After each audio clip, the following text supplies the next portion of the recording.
গত রাত্রে মিরপুর ২ দিয়ে বাসায় যাচ্ছিলাম, আর রাস্তার মধ্যে এগুলো দেখে আমার মাথা কাজ করছিল না। আমি বারবার এখানে চক্কর মারছিলাম। একবার এই গাছ দেখি, একবার সেই গাছ দেখি, মাটির জিনিসগুলো দেখছিলাম। আর দোকানদার আমাকে বারবার জিজ্ঞেস করছিল, আপা কিছু লাগবে? মনে মনে বলতেছিলাম, ভাই আমার তো অনেক কিছু লাগবে, কিন্তু আমার সাথের লোকজনরা তো দিচ্ছে না। গাছ দেখে তো আমি কোনোভাবেই নিজেকে কন্ট্রোল করতে পারছিলাম না। পরে সকল ভয় ডর ভুলে যেয়ে আমি ২-৩টা গাছ কিনে ফেলেছি।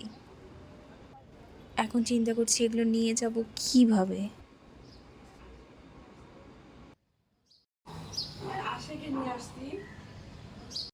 এখানে আমি কিছু গাছ তন্ময়ের হাতে আগে পাঠিয়ে দিয়েছিলাম। এই তো আমরা ঢাকা থেকে আসার পরে এগুলো সব নিয়ে বসেছি আনপ্যাক তোকে তো করতে। দেখানো যাবে না না, এইটা দিও না, এইটা ওই পাশে রাখো। কত যেগুলো বড়টা লাগিয়ে নিয়ে এসেছিলাম সেগুলোই ঠিক মতো করে লাগিয়ে নিচ্ছিলাম। এটা আমি ডাইনিংয়ে জাস্ট লাগিয়ে দিয়েছিলাম, যেখানে কেমন লাগবে। পরবর্তীতে অবশ্য ড্রয়িং রুমে নিয়ে যাওয়ার প্ল্যান করছে, যে এটা ড্রয়িং রুমে স্ট্যান্ডটা দিব বুক সেলফের পাশে। এইটা দাও।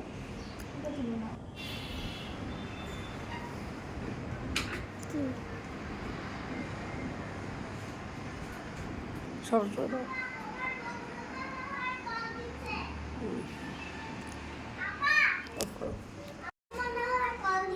এই বেডশিটটা আমি কক্সবাজারে কিনেছিলাম, কক্সবাজারে একদিন গিয়েছিলাম, সেখান থেকে নিয়ে এসেছি।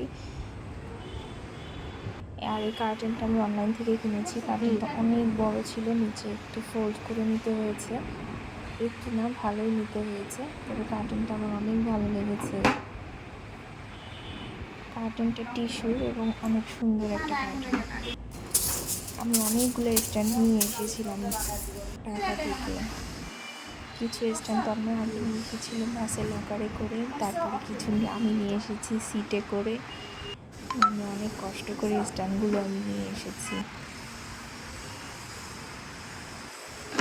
চটেরটাও আমি ওখান থেকে কিনেছি, আবার একটা হোকলা পাতারও আমি টবের স্ট্যান্ড কিনে নিয়ে এসেছি।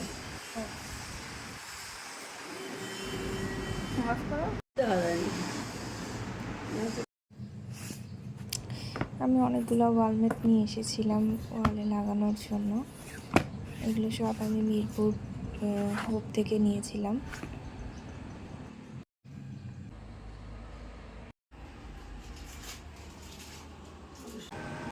এগুলো আমার রুমে লাগিয়েছি, এটাও আমি আমার রুমের বেডের কাছে লাগিয়ে দিয়েছি। এটা আব্বুর রুমে লাগিয়েছিলাম।